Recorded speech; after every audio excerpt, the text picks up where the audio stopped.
My name is Fantasy Player. I'm a hockey player and I love hockey. Welcome back, guys, to the second episode of the podcast for Sharkfan63 Player.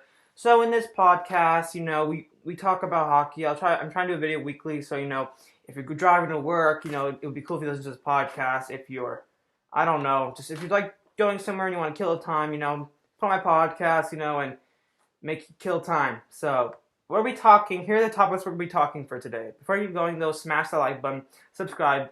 And yeah, okay, my Sharks thoughts again season. I just want to give you guys my thoughts weekly sometimes. And stars make up games because you know why, I'll tell you that later.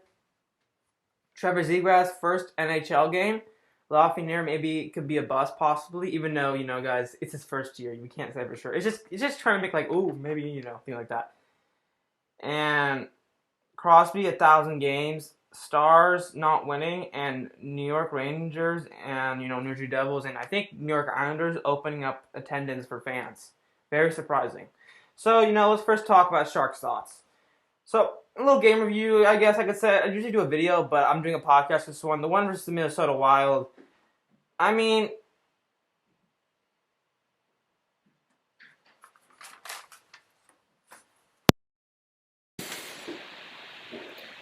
I didn't like. We had a good start, but every mistake we would do would go in the net though. Like a mistake, bam, in the net. We never get like a lucky save or anything like that. It would always just go in the net. So yeah, Burns. He got that amazing goal, but then for two of the goals, it was really his fault. But yeah, Sharks. I still have belief in them that they can make the playoffs this year. They just got to figure out the defense. Figure out the offense a little more, get way better on the power play because our power play is so bad. And yeah, we just gotta hold the leads and things like that, and we gotta just keep the momentum going, not stepping down. Also, congrats to John Leonard also for his first NHL goal. Congrats to you. When he saw that, I was so happy. I made an Insta story on my Instagram. Make sure to follow that down below in the links. But when he scored, I remember Mario Ferraro was so happy. And the cool thing is Mario Ferraro's roommate, guys. They literally are roommates together. They literally live with each other. And they're probably best friends on the team, or one of the closest friends. And they also played college together at UMass. So really cool. And I was happy that he got the assist from Mario Ferraro. And you saw how happy John Leonard was. He was as happy as a goat. Okay, so Stars got a make-up game. This is crazy, guys. The Dallas Stars. They literally, they first got COVID in training camp, and now since this winter storm or something like that, it has literally postponed so many games. I just don't see how this is going to be just so hard to make up. Because you got to first count those COVID postponed games that they had, and now the winter games, this is going to be a crazy for Dallas. I can't see them pulling off a playoff spot now because of how many games they got postponed. It's going to be very tiring for Dallas, and I would not want to be a Dallas Stars player because this is tough. That is tough when you miss that many games and now you have to make up for it into the span of I don't know, June, May, something like that, So, it's really tough. Dallas, I don't think will really be doing any good now after this because I think it's going to really hurt them, in my opinion. It's not going to do anything good for them because they're going to get really exhausted, I think, really exhausted. And, they aren't winning anyways, too. They're not winning, really, so, They aren't winning. They haven't won for 6 straight, I think, and so they got to fix that. I saw some games with them. Their defense is not that good. They take a lot of penalties, and they need more offense production. I see they get the puck and they just lose it right away. So gotta help with that. Of course, I'm cheering on the Stars. They're my third favorite team, but this is gonna be a hard schedule to get these postponed games in. It's gonna be crazy, really crazy. Okay, Zegras' first game. We all had that hype. Trevor Zegras playing his first NHL game with the Anaheim Ducks because he was the MVP of the World Junior for the U.S. He was the MVP, probably the best player. So, I got that hype. I was excited to see the Ducks play. I can only watch the first period, though, because then the Sharks game started, but I was so happy to see him on because it was always that excitement he was first played with the goals in the beginning of the season, and it's still kind of the beginning, but, then he got called up to the NHL, and then he got his first game, and everybody was hyped up because, he's probably going to he's a franchise player, probably. So, a big steal, too, for the draft. And, yeah, so amazing for him. Good for him. It was cool how the Ducks, they got 3-0 in the first, I think. 3-0 or the second. But they had 3-0, and then, literally, Arizona got 3 in the second, and then they got 1 in the third. That's just a little disappointing, but, yeah. Next one we talk about, I forgot to mention this one, guys. We're having John Gibson it wants to move to a new team. There's been a lot of talk about John Gibson saying, "I want to go to a new team. I'm done with Anaheim," and it makes sense because he's such a good goaltender. He carries this team, and they aren't doing anything good. They aren't winning games still. It's not his fault. You see the Ducks; they have trouble scoring. They cannot get pucks behind the net. They can't. It's impossible in the net. They can't get in the net.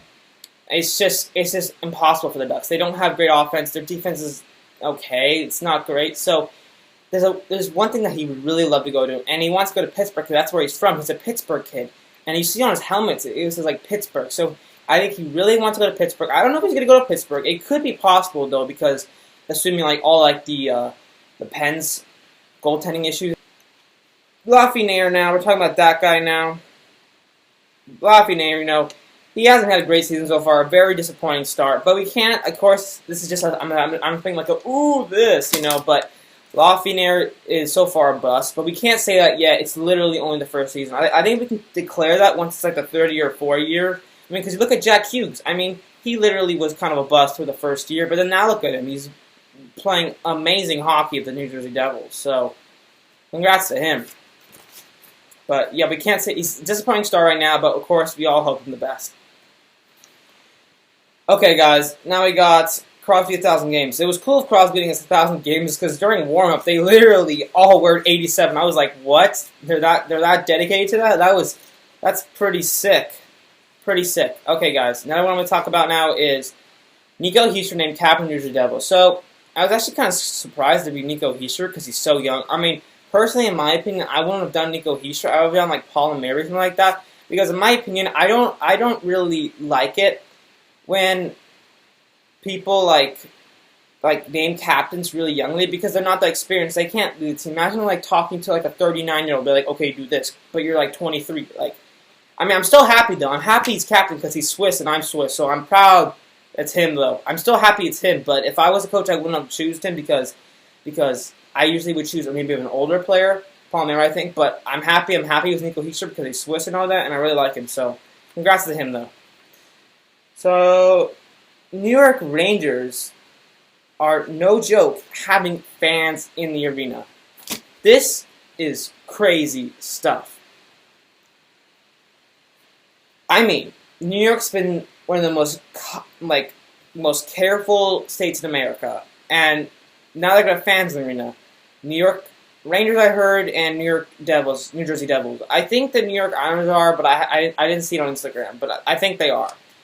And it's really cool how they're going to do it, because they're only doing 10%, because usually a lot of the teams, they do 25% capacity, but with the New York Rangers and also the basketball, they also are bringing fans in. They're going to do 300 people, well, at least for the Brooklyn Nets, I think that's what they're called. They're going to test them before, and then they go in. And I think that's really good. Of course, they could also have the COVID, but it might not show up yet. But it's still, at least they're testing. They're being extra careful.